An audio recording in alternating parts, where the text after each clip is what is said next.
I'm trying to platinum every game I own, and today we have one of the best visual looking games currently out there.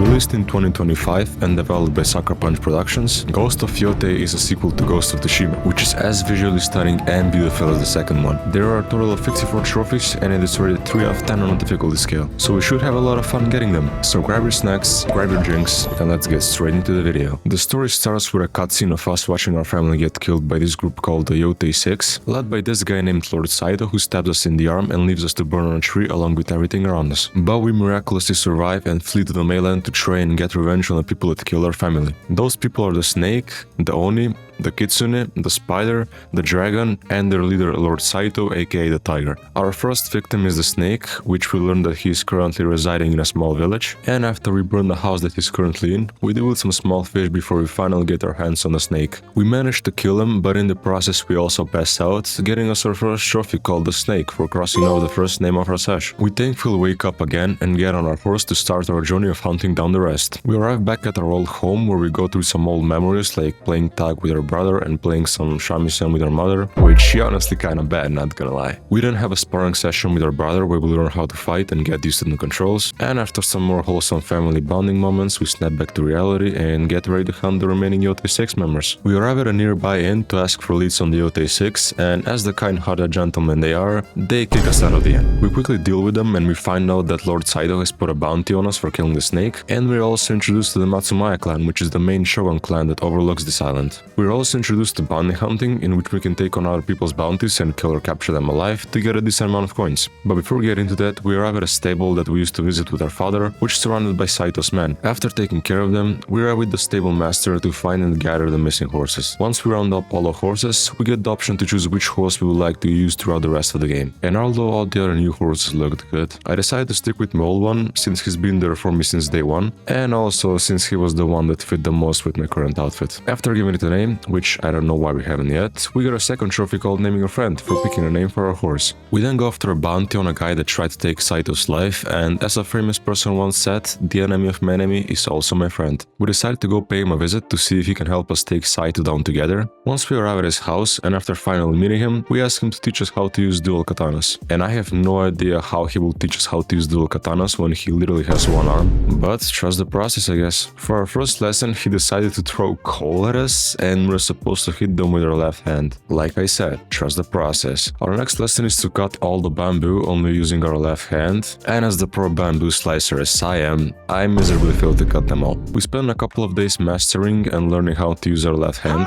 and on the last night we were reminded of yet again another memory, in which we're in the forest gathering some mushrooms with our brother, where we then sneak up on a wolf and try to follow him. I mean, what could go wrong? The wolf spots us, and right as he is about to enjoy a good kid's meal, an arrow flies right beside it and the wolf flees. And who is the guy that shot the arrow, you might ask? Well, of course, it's no other than Saito himself. Since this is a memory of us as kids, this is the first time we meet him. We invite him to our house to meet our parents. I mean, what could go wrong? We arrive home and we find out that our father was actually a part of Saito's clan, but he left because they were raiding innocent people's villages because they were starving, and he wanted no part of it. And not because he left the clan at desperate times, he deserves the death sentence apparently. And right as Saito is about to take our father's head, the flashback ends and we're back to training. We finally managed to cut through all bamboo, and we then put our skills to the test with some outlaws that managed to find a hideout. On one of the dead bodies we find a paper with a password written on it, where we learn that these guys came from an old fortress that is being used to train Saito's new recruits, and that Saito himself might actually be there. We ask our boy Hanbei to join us, but he wants no more part in this, and just leaves us to take care of this ourselves. While traveling back to the inn, we're ambushed by a bounty hunter which is after our bounty, which thinks he's about to hit the jackpot, but we shortly have him begging on his knees for mercy. After sparing his life for some information on the Yotei 6, we find out more about where they're hiding. Apparently the Oni is holed up in a castle in Ishikari Plain, where our Yari master tried to start a rebellion, but failed and was forced to retreat to an island. The Kitsune is held up in Teshi Ridge, and apparently everyone seems scared of him except for this guy named Enomoto. We learn that the spider and the dragon are actually Saito's sons, and they're after some Odachi master in Tokachi range for some reason. We then arrive at a wolf's den, where we follow a wolf to a hunter Hunter's camp to free one of his friends trapped in a cage. And after starting a standoff, we got our next trophy called 2S1 for completing a standoff with a companion. We then go ahead and climb Mount Yotei, and after reaching the top, we are given another trophy called Inheritance, which is for acquiring our parents' charm from the peak of Mount Yotei. On the way back, we also stopped by an outpost, and after taking care of all the enemies, we are given a cutscene where Saito is informed of our actions, but this guy clearly doesn't give a damn and he just continues with his yapping speech. The next trophy we got is called A Moment to Breathe, which is for getting a perfect score in this minigame, where we have to shoot an arrow through the targets. And like the master archer I am,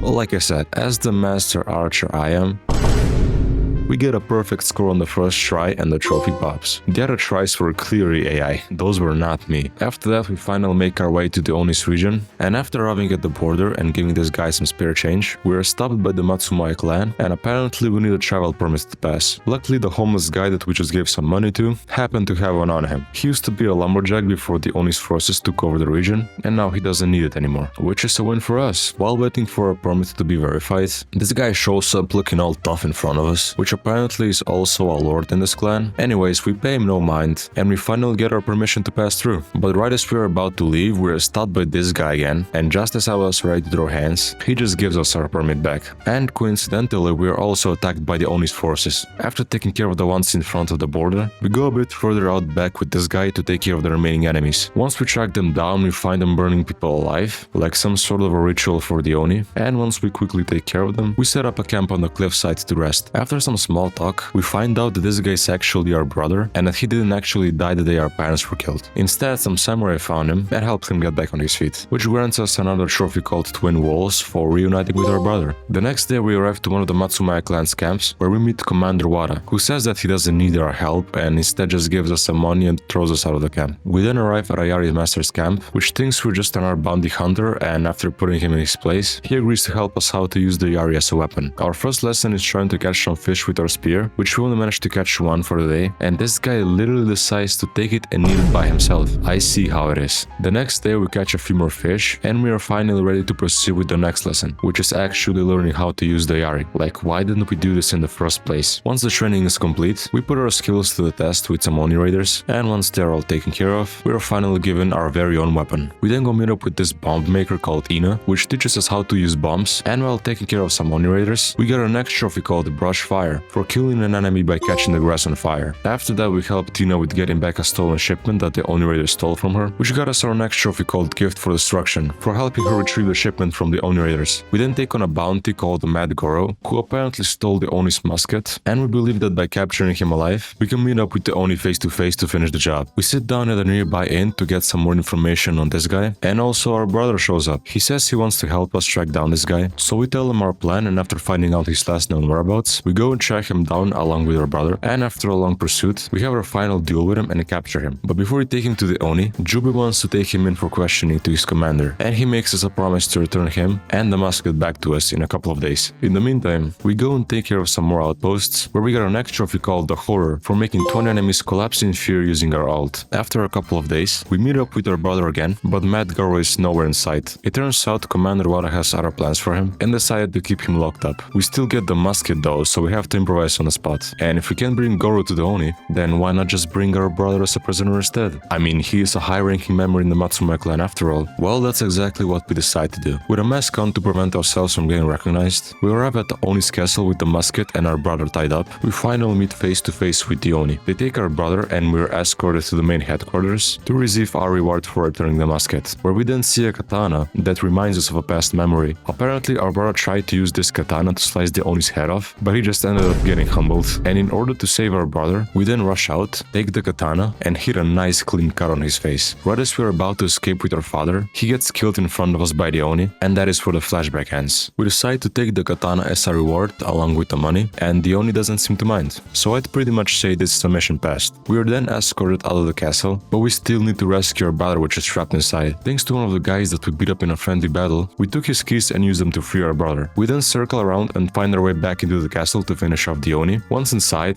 instead of ambushing him, he turns the tables on us and literally throws us out of the window. Like, how many times are we going to get thrown out of a building? We then manage to escape the castle, but to ruin our chance of taking down the Oni, we get in a bit of a heated argument with our brother, and he literally tells us he doesn't want to see us again. Like, damn man, that's a cool thing to say to your sister. Having no other way to get inside again, we have no other choice but to rescue Goro from the Matsumae camp and ask him how he managed to sneak out of the castle with the musket. We arrive at the camp's front gate and are quickly turned down. Having no other way in, we decide to take the scenic road across the mountain, and we manage to sneak in from the back. We find Goro, and right as we're about to escape, we get caught by none other than our brother, which does not let us free him. Like, bro, mind your own business. Right as we are being escorted out by him, the Oni raiders launch an attack on the camp, in which we voluntarily decide to help them take them out, even though we've done that several times already and haven't gotten anything but disrespect in return. We also meet up with the Oni again, and right as we're about to fight him, this guy decides to blow up the whole bridge and we fall down. Talk about a lucky guy. He's escaped that 2 times now. We wake up the next morning and find the camp completely destroyed, but apparently there is another camp where everyone retreated to after the current one fell. We meet up with Commander Wada at that camp again, who still acts like he wasn't about to die if we weren't there to help. And Jubei finally gets sick of him and decides to go savage mode on him as well. Now that's character development. Thanks to our help with breaking the wall in the old camp to free Goro, we learn that he managed to escape and is now hiding on top of a mountain. So we still have a chance to ask him about information on the secret entrance in the castle. We arrive at the location he's hiding at, and this guy is now cosplaying as a monk apparently. I mean, they don't call him Mad Goro for no reason, I guess. We pay our respects at the shrine and escort him down, while also protecting him from other bounty hunters that came after his bounty. Once we safely come back down, he tells us that there is a secret abandoned mine beneath the fortress, which we can use to sneak in again. We let him go and we then start preparing for a second entrance. But before we raid the Oni's fortress again, we stop by Takashi's dojo to learn some new moves for the Yari, and after a quick lesson, the dojo gets ambushed by the Oni raiders again, and after taking care of them, our next trophy pops called Way of the Yari for helping Takashi defend his dojo. Now that is out of the way, we're finally ready to take on the Oni again. We quietly sneak into the fortress through the abandoned mine thanks to Goro's help.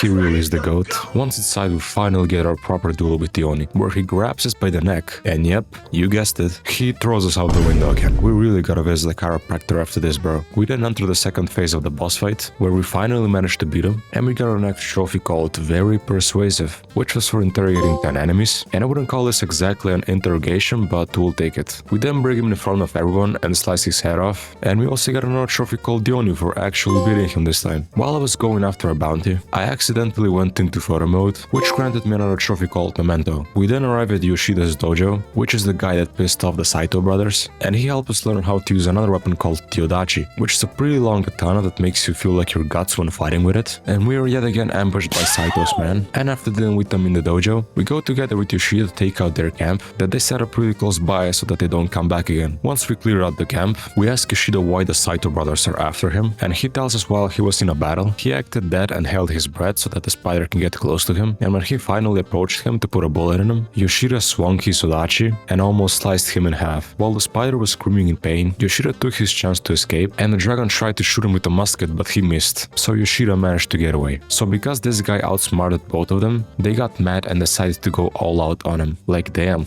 talk about a successful rage bait. We're now finally ready to go take on Saito's trading fortress, and once we arrive at the front gate, we tell the guy to enter the password and he surprisingly let us in. But our luck runs out as he finds out who we are seconds later, and we quickly put him to sleep so that he doesn't alert the other guys. We also confirm that Saito is here, so this might be our chance to take him out and roll the credits. We position ourselves for a clean assassination, which this guy manages to dodge like he's Wesker or something, and he takes us outside to have a proper duel with him. While fighting him, the Matsumae also decide to raid this place. Like bro, there could not have been a worse timing than this. Right as we're about to land the final blow on Saito, we get blown up and pass out. We really be passing out at the worst moments, bro. We managed to wake up for a bit and try to finish the job, but this guy decides to walk away like the little coward he is, and we pass out for real this time. We wake up next to Hanbei, you know, the guy that taught us how to use dual katanas, and we learn that Saito managed to escape, living on another day unfortunately. With our only chance to take him down lost and having no other leads, we return to Yoshida to learn a new move for the Odachi and take on more of Saito's patrols together, where we got our next trophy called the Way of the Odachi for helping him defend the dojo for the final time. Our next victim on the list is the Kitsune, which is hiding in the north, and we need to cross a river to get there. We meet up with this woman named Huchi, who helps us cross the river, and we decide to help her for a bit, as a token of our gratitude. Apparently there are some thieves that stole from one of the houses, and together with Huchi we decide to go and investigate. Once we arrive there, we find out that these thieves only took food and clothing,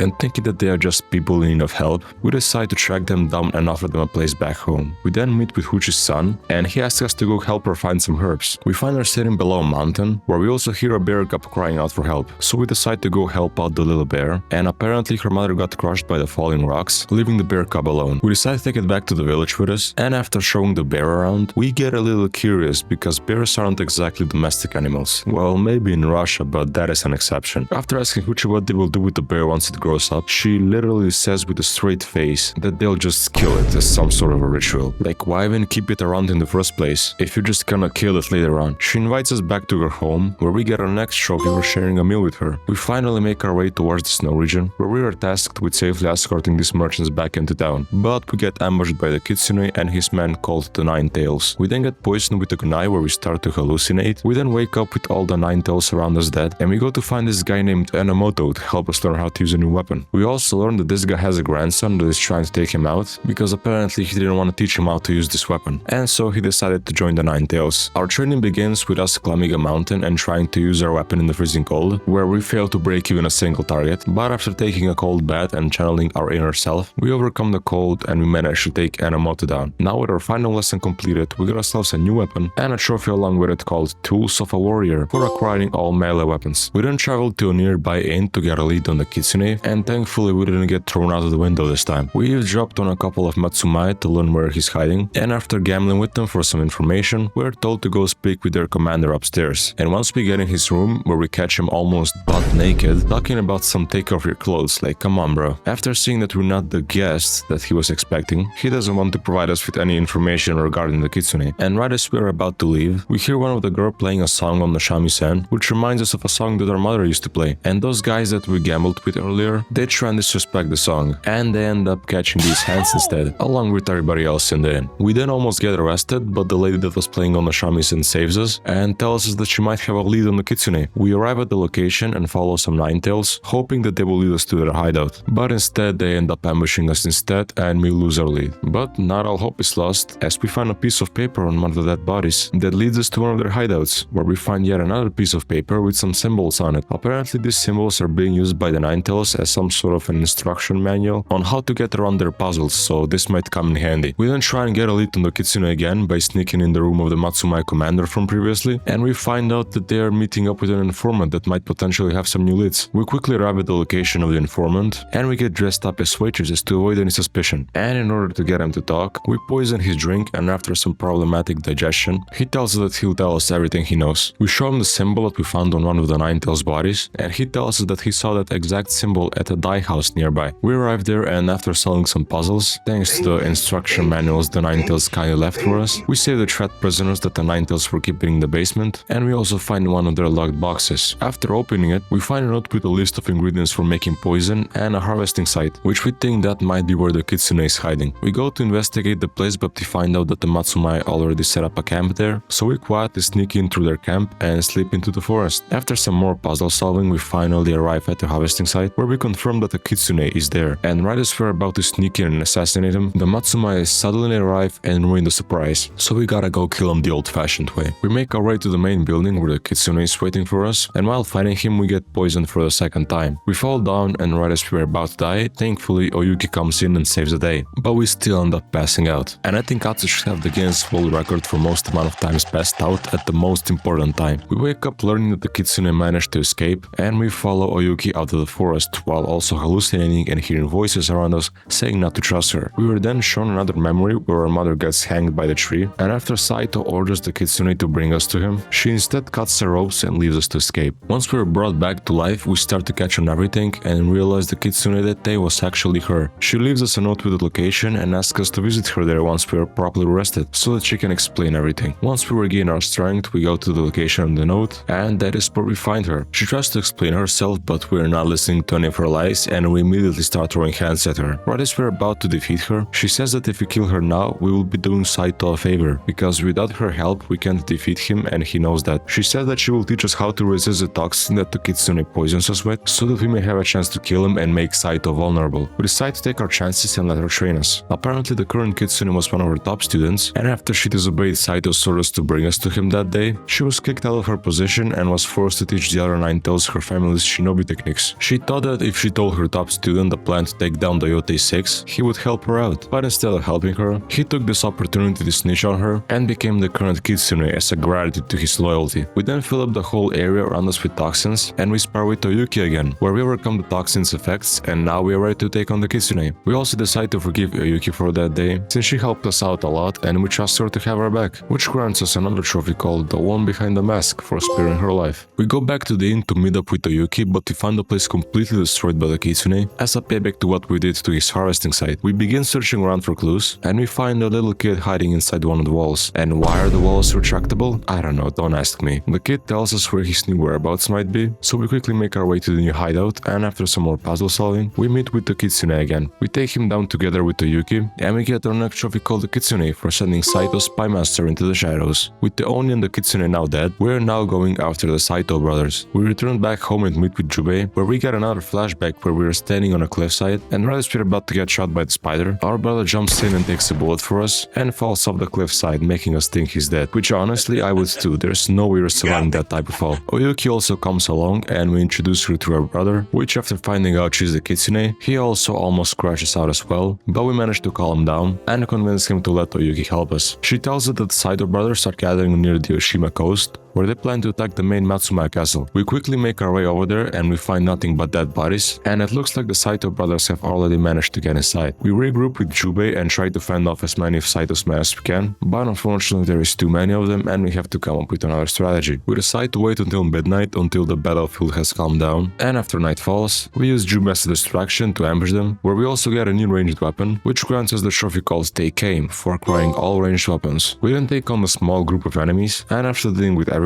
we see a little girl running towards her brother. Apparently our brother has been married for quite some time and already has a kid of his own. I'm in that respect trying to keep the bloodline going, but I think we have bigger problems at the moment. We finally make it to Oshima coast, and thankfully the Saito brothers haven't taken on the castle yet, but before we get into that, we do a little backtracking and help this granny clear Ninetales off of her farms, where she tells us that there are other farmers that are in need of our help. After helping all the farmers with taking care of the Ninetales from their farms, we get another trophy called Kunai Defender for protecting all the farms. We then meet up with Enomoto again to take down his grandson, which is still after him for some reason, and while ambushing one of the Ninetales patrols, we get another trophy called the Owl's Talon for dragging an enemy towards us and assassinating him. After taking care of the patrol, we confront the grandson, and after taking him down, we go back to the mountain with Enomoto and get another trophy called Way of the Kusarigama for helping Enomoto defeat the Ninetales. While taking care of another outpost and also defeating the leader, we get his katana, which gives us the trophy called Purely Decorative for acquiring 30 pieces of vanity gear. We then go back to defeating the Saito brothers, and we go meet up with the weapons dealer so that he can provide us with some new guns. We arrive at his house and we find him injured, and he tells us that one of his customers refused to pay for the gun and just decided to shoot him instead. So we go to take care of him and also retrieve the gun. We manage to bring him down and take the gun back from him, which grants us the trophy called Quick Draw for acquiring all Quick 4 weapons. We then meet up with Jubei again and go to his home inside the castle, where we meet with our niece again and we pick some flowers together while Jubei leaves for an emergency. We then take a tour around the castle together and we find some injured villagers, which are in need of medical supplies, but the Matsuma refused to give them any, and I'm starting to wonder who really are the villains in this game. We do not let this slide and we go to the armory together with our niece to steal some supplies to help the injured people, but we get caught right as we're about to leave, and we somehow managed to gaslight them into telling them that the commander personally sent us here to get the supplies, and they just believe us on the spot without asking any questions and let us go. We then meet up with our brother and we find out that the dragon has taken over a nearby lighthouse, and we plan to attack it and get it back and possibly kill the dragon while we're at it. We meet up with everyone and begin raiding the lighthouse, and once we're on the top, we meet with the dragon. But unfortunately he escapes by doing a leap of faith like he's in Assassin's Creed or something, so we return back home to come up with another plan, and we learn that the spider has taken over an estate and is holed up celebrating in there. We plan to kidnap him and use him as a leverage to bring out the dragon again, since he is his brother after all and he will try and come out to save him. We arrive at the estate with Oyuki, and our niece also follows us there, saying that she knows a quiet way in. She helps us sneak in and we make our way towards the main stage, where there is a performance for the spider where they're mocking the killing of our family. Atsu, having none of that, goes into crash out mode and slaughters everyone around her, except for the spider because we need him to lure the dragon out. We finish up with the estate and we get our next trophy called Wrath of the Onryo for living the night of the burning tree. While preparing for a plan to get the dragon to appear, we go on a little camping trip with our brother, our niece and Oyuki, where we spend some time together in a monk temple on top of the mountains. We go back home, and in order order to lure the dragon out, we plan on making a public execution for the spider, hoping that the dragon will come out to save him. And right as the execution is about to start, not only does the dragon come to save him, but also Saito himself tags along as well. And instead of attacking us directly, they start firing at the castle while no one is currently guarding it, because we brought everyone along with us to prevent the spider from getting rescued. Right as we're about to go to the castle to defend it, Saito appears from behind the smoke nonchalantly and asks us to fight him. Our brother tries to convince us to forget him and go help him out in the castle since his daughter is in danger, but seeing as we might not have another chance like this again, we decide to go after Saito and not help our brother. We start off with the dragon, which he fires a shot and frees his brother, but he's of no help to him and we take him down easily. And this guy, instead of helping his brother like he did for him, he decides to just run away, which coming from his point of view was honestly the smartest thing to do. We then get our next trophy for defeating the dragon, and we begin to chase after the spider to finish the job, but we unfortunately lose sight of him and he escapes. We also can't find Doyuki, our brother, nor our niece anywhere. Hoping for the best, we go to the monk's camp on the mountain we previously went to, but we only find our niece there. She thinks that everyone died in the raid, but their bodies still haven't been found, so we refuse to lose hope and try and come up with a plan to find out where they are, but we have no more leads on where the spider or Saito might be. We go pay our boy Hande a visit, hoping that he might help us, and that is where we remember that before we try to hang the spider, he told us that after he dies, he wants us to bury him in a graveyard where all his previous family members are buried. Now with the dragon dead, hoping that that might be where he will bury him, we arrive at the graveyard and wait for the spider to appear, and after a while he does arrive to pay respects to his brother. We confront him and he tries to run away, but we won't let him get away again, and after chasing him up on a mountain, he has nowhere left to go and we finally can start our deal with him. We quickly take him down, but right as we're about to kill him, we decide that we no longer want to live this life of revenge, and so we spare his life. We also learn that Saito abandoned the spider because he left his brother to die, and with nothing left to lose, he tells us that Saito is keeping our brother and Ayuki hostage, and that he will help us get there. We also got our next trophy, which is for defeating the spider. With almost all of the Yotei 6 members taken care of, the only one left is Saito, which is hiding in a castle deep in the forest, and that is also where he's keeping our brother and Ayuki. We make our way through the castle to our brother, and eventually save Ayuki as well, but Saito is nowhere to be found. Ayuki tells us that he is waiting at our old home to settle things once and for all, but this is bad news to us because that is where we send our niece to go after the castle fell. We quickly get there with everyone, and we find Saito waiting for us there along with our niece. In order to let her go, he demands everyone to leave except for us, and that is exactly what they do. Now that everyone is gone, we can finally have our proper duel with Saito and finish this once and for all. The first phase goes smooth, but he was still just warming up, and when he had enough, he pulled out his katana and we absolutely got destroyed.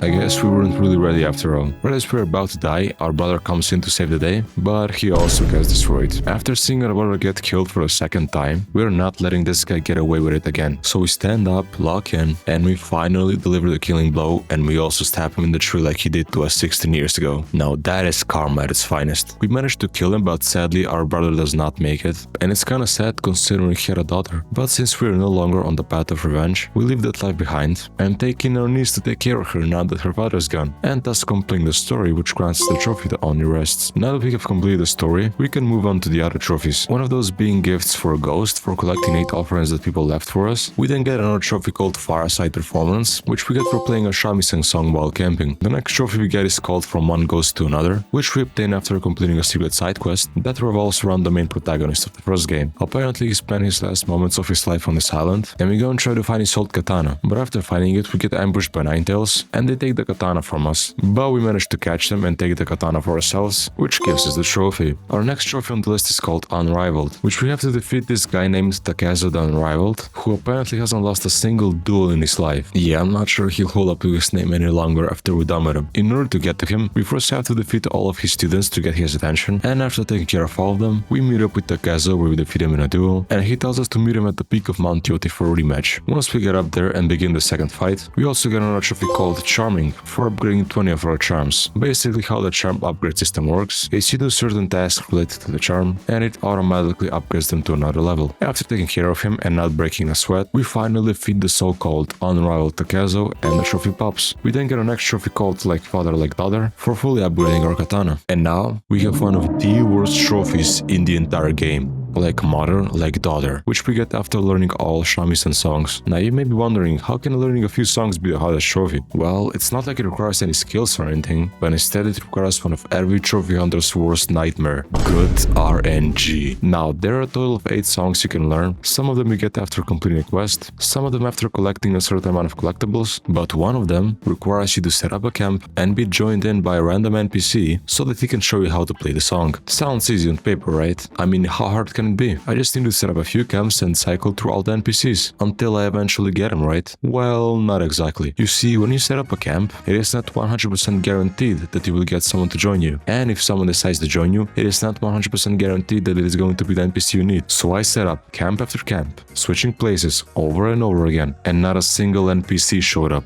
I was doing this for an hour straight, and right as I was about to give up, someone decided to show up, and it was none other than the NPC I need. We then finally learned the song, and looking back on it, it could have been way worse, but for an hour, we'll take it. Once we learn all the other songs, the trophy finally pops up, and thankfully this is the only RNG trophy in the game. So thank you Sucker Punch Studios for sparing me from the misery.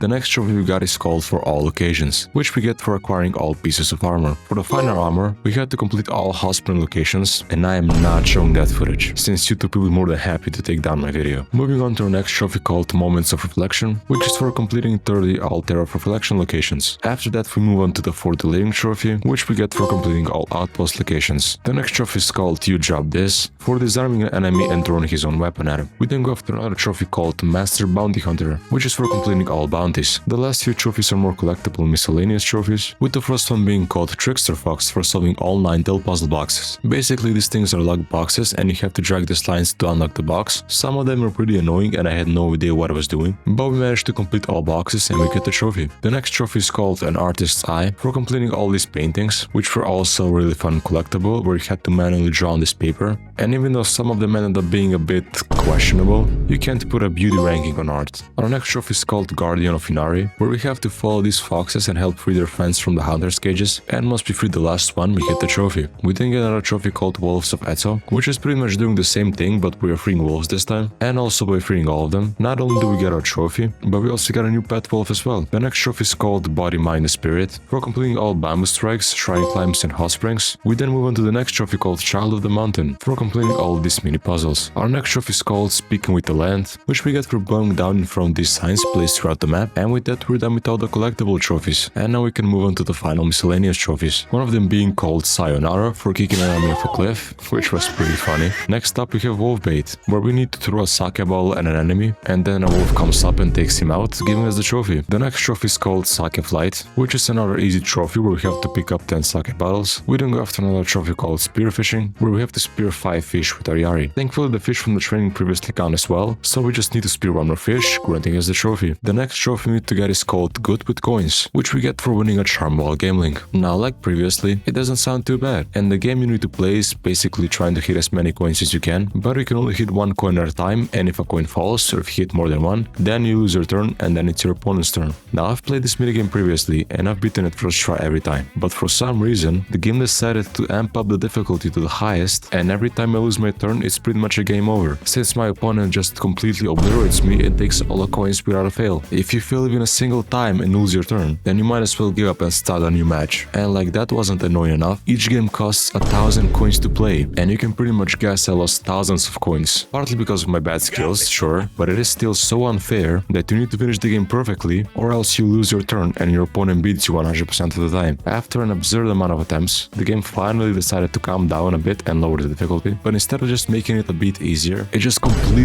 lobotomized my opponent, and he couldn't hit a single coin after that, which I guess is a win for me, but the difficulty spike is crazy. So we finally managed to beat him and get the trophy. We move on to the final trophy called From the Hip, which is the last trophy you need to get the platinum, and basically what you have to do is use your pistol while in a standoff, and if you're wondering why this is the last trophy on the list, it is because this was locked behind the skill tree, and I didn't find a good reason to lock it until now. But anyways, we start the standoff, kill the first couple of enemies, and we fire our gun to take care of the last guy, granting us the trophy, and the platinum along with it as well. So yeah, that was all the trophies for Ghost of Yotei. I hope you enjoyed the video, and I want to thank you for sticking till the end. If you don't mind giving some feedback in the comments on how I can improve my videos, it would be very much appreciated. So yeah, that's about it, and see you all in the next video.